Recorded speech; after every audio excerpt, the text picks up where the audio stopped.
بھی تو نہیں بنا سکتے بلکہ وہ خود بنائے جاتے ہیں۔ وہ تو مردہ ہیں بے جان، ان کو تو یہ بھی معلوم نہیں کہ اٹھائے کب جائیں گے۔ لوگو، تمہارا معبود تو ایک ہی معبود ہے، سو جو لوگ آخرت پر ایمان نہیں رکھتے ان کے دل انکار کر رہے ہیں اور وہ سرکش ہو رہے ہیں۔ یہ جو کچھ چھپاتے ہیں اور جو ظاہر کرتے ہیں اللہ ضرور اس کو جانتا ہے، وہ سرکشوں کو ہرگز پسند نہیں کرتا۔ ہاں جی، اگلا بڑا کریٹیکل سوال آیا جناب، اگر حجر اسود کو چومنا سنت ہے تو اولیاء اللہ کے مزارات پر چوکھٹ چومنا کیسے غلط ہو گیا؟ پلیز اس کی وضاحت کر دیں۔ پلیز صاحب پہلے تو یہ دسو کہ تسی دو چیزاں کتھوں زمین اسمان کو ملا دیا آپ نے؟ یعنی حجر اسود کو آپ اپنے ان اولیاء اللہ کی چوکھٹوں کے ساتھ ملا رہے ہیں کہ جن کے اولیاء اللہ ہونے کی سند نہ قرآن میں ہے نہ حدیث میں ہے، نہ ہمیں نبی صلی اللہ علیہ وآلہ وسلم نے یہ ڈکلیئر کیا کہ ہاں جی وہ بہت پہنچے ہوئے بزرگ تھے۔ حجر اسود اور اس کا کیا لینا دینا؟ ویسے پریکٹیکلی انہوں نے ہر چیزیں وہ ادھر سے ہی ڈیڈکٹ کی ہوئی ہیں۔ غلاف کعبہ خانہ کعبہ پہ چڑھایا جاتا تھا، صحیح بخاری میں ہے کہ نبی علیہ السلام کی بعثت سے پہلے بھی غلاف کعبہ لوگ چڑھاتے تھے، آپ نے بھی غلاف کعبہ کو کنٹینیو کیا۔ آج کل جو غلاف کعبہ چڑھ رہا ہے نا، جس پہ جناب کروڑوں روپے کا سونا لگ رہا ہے، یہ تو درست نہیں ہے۔ صرف غلاف کعبہ سمپل ہونا چاہیے۔ اسی کی انہوں نے نقل اتاری، قبروں کے اوپر غلاف چڑھانے شروع کر دیے چادروں کی شکل میں، مزارات اور یہ اس طرح کے سارے، یعنی اس چیز کا ڈیٹیکٹ کیا۔ اچھا، خانہ کعبہ شریف کا غسل شروع ہوا زمزم کے ساتھ یا عطر کے ساتھ، حالانکہ کوئی ضرورت نہیں اتنے بڑے لیول کا عطر لگانے کی، سمپل بھی دھو لیا جائے تو کافی ہے، چلے وہ خوشبو کے لیے لگا لیتے ہیں، چلے کسی حد تک اس کا جواز نکلے گا۔ یہاں پہ آپ کو پتہ ہے مزارات کو غسل دیے جاتے ہیں، یہ ساری انالوجی وہاں سے لے رہے ہوتے ہیں۔ اس کا مطلب ہے کہ یعنی جو چیزیں اللہ نے شعر اللہ ڈکلیئر کی ہیں ان کے مقابلے پہ آپ اپنی مرضی سے شعر اللہ ڈکلیئر کر رہے ہیں۔ بخاری اور مسلم کی متفق علیہ حدیث ہے کہ میرے گھر سے لے کے میرے ممبر تک جنت کے ٹکڑوں میں سے ایک ٹکڑا ہے، اور اس پہ امام بخاری نے باب باندھا ہے قبر رسول سے ممبر رسول جنت کا ٹکڑا ہے، کیونکہ اب پریکٹیکلی اب آپ صلی اللہ علیہ وآلہ وسلم کی مبارک قبر ہے اس حجرہ عائشہ میں۔ اس کے علاوہ تو کسی جگہ قرآن و حدیث میں نہیں آیا کہ کوئی جگہ جنتی دروازہ ہے یا بہشتی دروازہ ہے یا بہشتی ٹکڑا ہے، لوگوں نے خود سے ڈکلیئر کر دیا۔ اور اس ریاض الجنہ کے بارے میں کہیں یہ نہیں آیا کہ جو یہاں پہ داخل ہو جائے تو وہ جنتی ہوگا، ورنہ آپ کی وہ سارے حکمران جن کو آپ گالیاں نکالتے ہیں اور آپ کو یہ شرح صدر ہے کہ یہ دوست کی ہیں، وہ تو بیٹھے ہی ریاض الجنہ میں ہوتے ہیں جا کے، تو جنتی ان کو ہو جانا چاہیے۔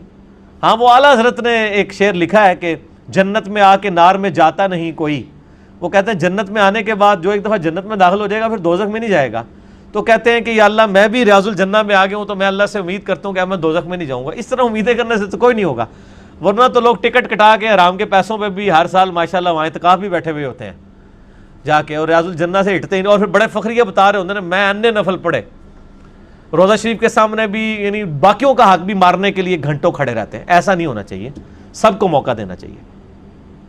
تو یہ لوگوں نے خود سے بنا لی ہوئی ہیں، اور ان چیزوں کو ان کے ساتھ کمپیئر کرنا بہت بڑا ظلم ہے۔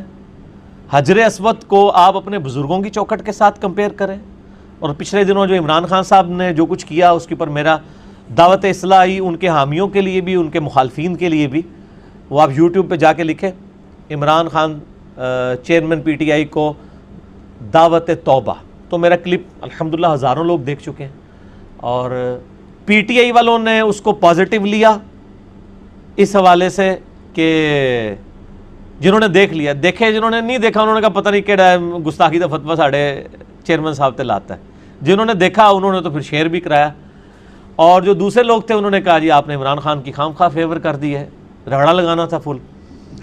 تو وہ جس نے جو چشمہ لگایا ہوتا ہے اس کو وہی کچھ نظر آتا ہے۔ ہم تو سچائی کی بات کرتے ہیں جتنی ہے، کوشش کرتے ہیں، باقی حرف آخر تو کوئی بھی نہیں۔ تو اس میں بھی میں نے بتایا کہ عمران خان صاحب کے چومنے کو سارے لے کے بیٹھے ہیں، ہمیں تو پہلا اعتراض ہے چوکھٹ کے آگے جھکنے پہ، تو باؤ ڈاؤن یہ اللہ کے علاوہ کسی کے لیے نہیں ہے، اور جو اولیاء اللہ یا پرہیزگار علماء کے ہاتھ چومنے میں بھی ٹو باؤ ڈاؤن نہیں کرنا ہوتا، ان کے ہاتھ آپ نے اوپر لے کے یوں چومنے ہوتے ہیں، نہ کہ ٹو باؤ ڈاؤن کریں۔ تو چوکھٹ کے چومنے کو حجر اسود سے دلیل لے رہے ہیں۔ حجر اسود سے دلیل لینے کا آپ پھر مطلب خود ہی سمجھ سکتے ہیں کہ انہوں نے ان کو کیا ڈکلیئر کیا ہوا ہے۔ حجر اسود تو میرے بھائی وہ پتھر ہے کہ جو جنت سے نازل ہوا ہے. جامعہ ترمذی میں حدیث ہے کہ یہ جنت سے نازل ہوا ایک یاقوت ہے, صحیح سند کے ساتھ. یہ نازل ہوا تھا جب یہ بالکل سفید تھا, پھر اولاد آدم کے گناہوں کی وجہ سے یہ سیاہ پڑ گیا. اسی طریقے سے جامعہ ترمذی میں ایک حدیث ہے صحیح سند کے ساتھ کہ قیامت والے دن اللہ تعالیٰ حجر اسود کو آنکھیں بھی دے گا اور زبان بھی دے گا, اور یہ گواہی دے گا ان لوگوں کے بارے میں جس نے حجر اسود کو چوما ہوگا. حجر اسود جنتی یاقوت, حجر اسود خانہ کعبہ میں لگا ہوا. مجھے بتائیں نبی علیہ السلام نے خانہ کعبہ شریف کی دیوار کے کسی ایک پتھر کو بھی کبھی چوما ہے سوائے حجر اسود کے؟ اگر آپ کہتے ہیں کہ بزرگوں کی چوکٹوں کو چومنا یہ باعث برکت ہے, تو کعبے کی چوکٹ کیوں نہیں نبی علیہ السلام نے چومی؟ علمی جواب, الزامی جواب, اینٹی وینم پھکی. نہ میں وابی نہ میں بابی, میں ہوں مسلم علم و کتابی. نہ میں وابی ہوں جو آپ سو کارڈ ایسی باتیں سن کے لوگوں کو وابی کا فتویٰ, اور نہ میں بابوں کا ماننے والا بابی ہوں.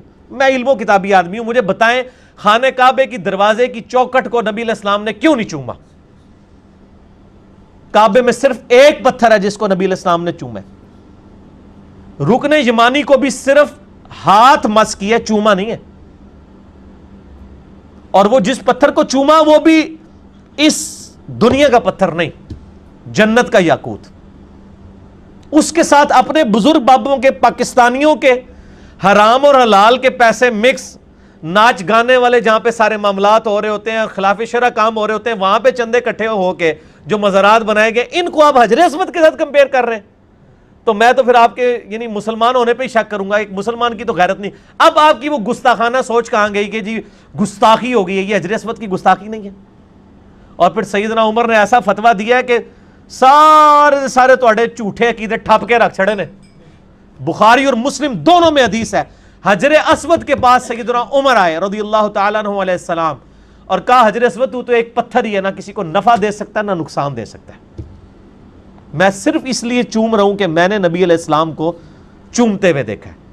یعنی انہوں نے کہا میں سنت پوری کر رہا ہوں, ورنہ یہ میرا عقیدہ کوئی نہیں کہ تو کسی کو نفع نقصان دے سکتا ہے.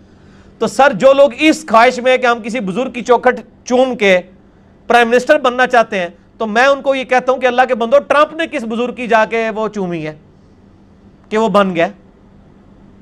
ٹھیک ہوگا جی, وہ سارے ہی چوم رہے ہیں. آپ دیکھ لیں ہمارے جتنے سیاسی لیڈر ہیں, چاہے آپ وہ بلاول بھٹو صاحب کو دیکھ لیں, وہ بھی ایک مزار سے اپنی سیاسی مہم کا آغاز کرتے ہیں. نون لیگ والوں کو دیکھ لیں, وہ کسی اور مزار سے, سارے ہی آغاز کر رہے ہیں. ٹھیک ہے نا, اور ہمیشہ سے کرتے آ رہے ہیں. یعنی ان چیزوں کے ساتھ فیصلے ہونے ہیں. یعنی آپ لوگ اپنی دنیا کے چکر میں اپنی آخرت بھی برباد کرنا چاہتے ہیں. اللہ سے ڈرنا چاہیے. اور حجر اسود پہ سیدنا عمر کیا فتویٰ دے رہے ہیں, تو کسی کو نفع نقصان نہیں دے سکتا. حجر اسود ہے جنتی یاقوت, اور یہاں لوگ کہہ رہے ہیں یہ آپ انگوٹھی ہیں اور یہ نگینے پہنے تو اس سے آپ کو فائدہ ہوگا. اور جو جنت کا یاقوت ہے وہ کوئی نفع نہیں دیتا, تو دنیا نے یاقوتہ نے کیا کرنا چاہیے. اسلام جو ہے وہ انہی توہمات کے خلاف تھا. قرآن حکیم میں واضح ہے, لا تقف ما لیس لک بہ علم ان السمع والبصر والفؤاد کل اولئک کان عنہ مسئولا. اے انسان کسی چیز کی پیروی اس وقت تک مت کر جب تک کہ تیرے پاس اس کے بارے میں ڈیفینیٹ علم نہ آ جائے. بے شک آنکھ, کان اور عقل, دل یا دماغ دونوں چیزیں ہو سکتی ہیں. اس کے بارے میں تم سے پوچھا جائے گا کہ ان چیزوں کو استعمال کر کے تم نے حق بات کیوں نہیں حاصل کی. کالی بلی راستہ کاٹ دے, نحوست ہے. تو یہ تو بھی ہندوانہ سوچ ہے نا. لائیں نا آپ ایک گورے کے سامنے سے کالی بلی گزاریں. آسٹریلیا کے جتنے بہترین بیٹسمین ہیں ان کے سامنے کالی بلیاں ساری پھینکیں, پھر بھی تو چھکے مارن گے تواڈے بالراں نوں, اور تواڈے بالر پاویں 50 تعویذ بھی پا لین نا, انہوں نے پھر بھی چھکے پیڑے جے. کیا بات کر رہے ہیں. یعنی بالکل ہندوانہ سوچے. یعنی اسلام نے تو کہا یا ریویلڈ نالج ہو, وہی کا علم, کہ آپ کے پاس کوئی دلیل ہو, یہ ڈیفینیٹ علم ہے. کہیں اس میں لکھا ہوا ہے کہ یہ آپ نے نگینے پہننے سے یا بزرگوں کی چوکٹیں چومنے سے آپ کو کچھ ملنا ہے, تو لائیں دکھائیں. دوسرا ہے acquired knowledge, the knowledge obtained through observations and experiments is known as science. اگر سائنس تصدیق کر دے کہ بلی کالی گزرنے سے کوئی نقصان ہوتا ہے, ہم مان لیں گے, کیونکہ قرآن نے دونوں علوم کی طرف ہمیں رہنمائی کی ہے. ہم کئی چیزیں سائنسی علوم سے ہی مان رہے ہیں نا. یہ فزیکل فنومینا آف نیچر ہے نا, یہ آلاء اللہ ہے نا, اللہ کے جو قوانین قدرت ہے نا, انہی کو ہم لے کے چل رہے ہیں نا. پیٹرول جو ہے وہ آگ کو بھڑکا دیتا ہے, ہمیں قرآن و حدیث کی دلیل کی ضرورت نہیں ہے, فزیکل فینومینا آف نیچر ہے, اسٹیبلش ہے. اور یہ جناب چوکٹوں کے اوپر جا کے پھر وہ کہہ رہے ہیں حجر اسود کے ساتھ, یعنی میں کہتا ہوں یار علماء کی مت کہاں ماری جاتی ہے, کن کن چیزوں کو جا کے کمپیئر کر رہے ہوتے ہیں. یعنی آپ نے مرنا نہیں, اللہ کو جان نہیں دینی. نبی صلی اللہ علیہ وآلہ وسلم کے صحاب تو یہ بات کر رہے ہیں حجر اسود تو ایک پتھر ہے, نہ کسی کو نفع دے سکتا ہے نہ نقصان, بخاری مسلم دونوں میں موجود ہے. سیدنا عمر کہتے ہیں اگر میں نبی علیہ السلام کو نہ دیکھتا تو میں کبھی نہ چومتا. اس کے آگے انہوں نے ایک وہ کہانی ایڈ کی ہوئی ہے کہ حضرت علی پاس کھڑے تھے, انہوں نے کہا کہ اے عمر یہ نفع بھی دیتا ہے اور نقصان بھی دیتا ہے, ٹھیک ہے, کہ اہل ایمان کے ایمان کی گواہی دے گا اور کافروں کی وہ دے گا. یہ سیدنا علی والا جو پورشن ہے یہ المستدرک الحاکم میں ہے, اور اس میں ابو ہارون متروک راوی ہے, کذاب راوی ہے, یہ جھوٹا پورشن ہے. اگلا پہلا پورشن ہی درست ہے. باقی ترمذی میں روایت ہے کہ قیامت الدین حجر اسود کو آنکھیں ملیں گی اور زبان ملے گی, وہ گواہی دے گا جس نے اس کو چوما. وہ صرف حجر اسود کی خصوصیت نہیں ہے, آپ جن جگہوں پہ نماز پڑھتے ہیں نا وہ نماز بھی گواہی دے گی, وہ جگہ بھی گواہی دے گی. قرآن میں آتا ہے آپ کے ہاتھ بھی گواہی دیں گے, آپ کے کان بھی گواہی دیں گے, آپ کے پاؤں بھی گواہی دیں گے. آپ نماز پڑھنے گئے ہیں تو آپ پھر اپنے پاؤں چومنے شروع کر دیں, پھکی ان چیزوں نے بھی گواہی دینی ہے نا. اگر بزرگوں کی چوکٹوں نے گواہی دینی ہے تو پھر یہ آپ کی اپنی چیزیں ہیں, ان کو چومنا شروع کر دیں.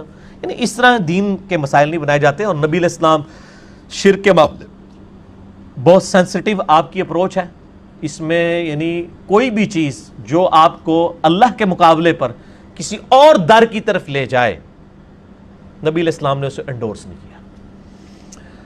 مسند احمد میں صحیح سند کے ساتھ حدیث ہے, الادب المفرد کے اندر موجود ہے, صحیح سند سے امام بخاری کی کتاب میں الادب المفرد.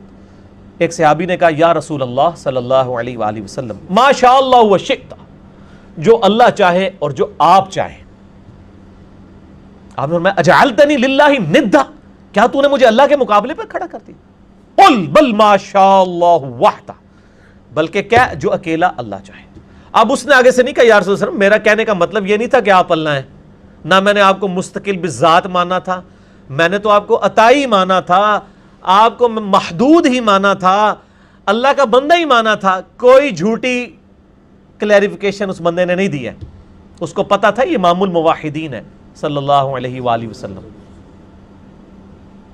صحیح مسلم میں انٹرنیشنل نمبرنگ کے مطابق 2010 نمبر حدیث ہے, کتاب الجمعہ چیپٹر میں. ایک شخص حضور صلی اللہ علیہ وآلہ وسلم کے سامنے تقریر کر رہا ہے, اور تقریر میں کہتا ہے من یطع اللہ ورسولہ فقد رشد, جو اللہ اور اس کے رسول کی اطاعت کرے کامیاب ہو گیا. ومن یعصہما, اور جو ان دونوں کی نافرمانی کرے فقد غوا, وہ گمراہ ہو گیا. اس جملے میں کوئی خرابی ہے؟ جو اللہ اور اس کے رسول کی اطاعت کرے وہ کامیاب ہوا, جو ان دونوں کی نافرمانی کرے وہ ناکام ہو گیا. اس میں کوئی لٹریچر کی خرابی ہے, کوئی سیاق و سباق سے ہٹ کے ہے, کوئی کانٹیکسٹ کا مسئلہ ہے؟ نہیں. آپ علیہ السلام فرمایا بئس الخطیب انت, اور کتنا برا خطیب ہے تو. یہ کون شخص کہہ رہا ہے؟ وانک لعلی خلق عظیم, اخلاق کے اعلیٰ ترین درجے پہ فائز شخص ہے. وہ کہہ رہے ہیں کیوں؟ اس لیے کہ آپ صلی اللہ علیہ وآلہ وسلم توحید کے معاملے میں انتہائی سینسٹیو تھے. آپ صلی اللہ علیہ وآلہ وسلم کسی کو اس حوالے سے کوئی چھوٹ دینے کے لیے تیار نہیں تھے. بئس الخطیب انت, کتنا برا خطیب ہے تو. اس نے نہیں آگے سے کہا یا رسول اللہ دیکھیں میں نے پہلے کہہ لیا تھا نا جو اللہ اور اس کے رسول کی اطاعت کرے, اگر میں یہ کہہ رہا ہوں کہ ان دونوں کی تو اس میں کیا حرج ہے. آپ نے فرمایا یہ نہیں اس نے کہا, آپ نے تو نے یہ کیوں کہا ان دونوں کی, تجھے کہنا چاہیے تھا ومن یعص اللہ ورسولہ فقد غوا, جو اللہ اور اس کے رسول کی نافرمانی کرے وہ گمراہ. یار بات وہی تھی, لیکن اس میں خطرہ تھا کہ شرک داخل ہو سکتا ہے. ادھر آپ کو وہ جناب وہ بزرگوں کے شعر سنا رہے ہوتے ہیں, ہک ہے ہک ہے ہک ہے, جڑا ہک کی ڈو آکھے وہ کافر و مشرک ہے. ہم کہتے ہیں جڑا ڈو کی ہک آکھے وہ کافر و مشرک ہے. نبی علیہ السلام نے یہ فرمایا. اور ابو داؤد میں 1099 نمبر حدیث ہے, اسی حدیث کا آگے طریق ہے مسلم والی. آپ فرمایا قم اذهب, اٹھ ادھر سے نکل جا. یعنی اتنا آپ کا غصہ, آپ نے کہا اس ٹائم تو اپنی شکل دور کر ادھر سے. سر یہ بہت سینسٹیو مسئلہ ہے, انہوں نے بنایا ہوا تماشا. ابو داؤد ترمذی ابن ماجہ میں حدیث ہے, ابو داؤد میں ڈیٹیل کے ساتھ ہے. ایک صحابی نبی علیہ السلام کے پاس آئے, سجدے کی اجازت مانگی. دوسری روایت میں آتا ہے سجدہ کر دیا. آپ فرمایا سر اٹھا, یہ کیا کر رہا ہے؟ اس نے کہا رسول اللہ میں کوفے کے پاس ہیرا نامی ایک شہر ہے وہاں گیا تھا, وہ لوگ اپنے سردار کو سجدہ کرتے ہیں, تو میں نے کہا کہ میں بھی آپ کو سجدہ کروں. قیاس کیا, اور بھائی صحابی کا قیاس بھی ہونا وہ بھی مردود ہے اگر قرآن و سنت سے ٹکرا جائے. تم لوگ اپنے بزرگ بابوں کے قیاس لے کے بیٹھے ہوئے ہو, پھر تو میں کہوں گا نہ میں وہابی نہ میں بابی, میں ہوں مسلم علم و کتابی. آپ اپنے بزرگوں کے قیاس لے کے بیٹھے ہوئے, صحابی کا قیاس نہیں نبی علیہ السلام نے. آپ فرمایا سر اٹھا, بتا جب میں فوت ہو جاؤں گا تو میری قبر سے گزرے گا, کیا میری قبر پہ بھی سجدہ کرے گا؟ کہا یا رسول اللہ نہیں. فرمایا پھر مجھے کیوں سجدہ کر رہا ہے؟ اگر میں سجدہ جائز سمجھتا تو بیویوں سے کہتا کہ اپنے خامدوں کو سجدہ کرے اس حق کے سبب جو اللہ تعالیٰ نے ان کو دیا ہے. یعنی ان کو بھی اللہ نے اجازت نہیں دی ہے, اگر ہوتا تو ان کو ہوتا. میرے بھائی یہ بہت سینسٹیو مسئلہ ہے, اس کو مطلب لوگ تو کہتے ہیں یار کیا ہو گیا, اور میں نے دیکھا کئی علماء آئے ہیں انہوں نے پھر کلپ چڑھائے ہیں کہ جی اولیاء اللہ سے بغض ہے. میں پھر اس پہ کہتا ہوں آپ کو حجر اسود سے بغض ہے جو آپ نے یہاں پہ چوکٹیں بنا لی ہیں چومنے کے لیے. آپ کو ریاض الجنہ سے ہے جو آپ نے بہشتی دروازے بنا لیے ہیں یہاں پہ, آپ کو ریاض الجنہ سے بغض ہے.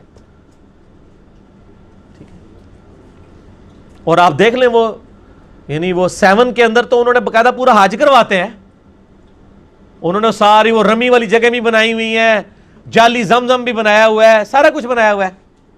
ٹھیک ہے نا, تو پھر ہم یہ اصل تو مسئلہ یہ ہے آپ نے عوام کو کہیں لگا دیا, آپ بزرگوں کے رونے رو رہے. اللہ کے بندو, ان بزرگوں کی کوئی اللہ نے سند نازل نہیں کی, اگر سند بھی نازل ہو تو یہ معاملات تو نہیں ہوں گے.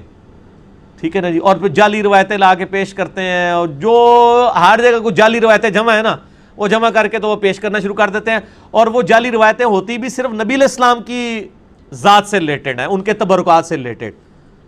ٹھیک ہے نا جی, وہ تو ہم آلریڈی جو بخاری مسلم میں مانتے ہیں. صحیح بخاری میں نبی علیہ السلام کی وفات کے بعد ام سلمہ نے ایک کرتا نکالا اور فرمایا ہم اس کا دوون مریضوں کو شفا کے لیے پلاتے ہیں. صحیح مسلم میں آتا ہے کہ ایک بال مبارک تھا وہ نکالا گیا, وہ مریضوں کو دوون کے لیے دیا جاتا تھا. تو نبی علیہ السلام کے تبرکات سے میرے بھائی آپ اپنے بزرگ بابوں کے تبرکات کس طرح ثابت کر رہے ہیں؟ ان کی کون سی سند نازل ہوئی ہے؟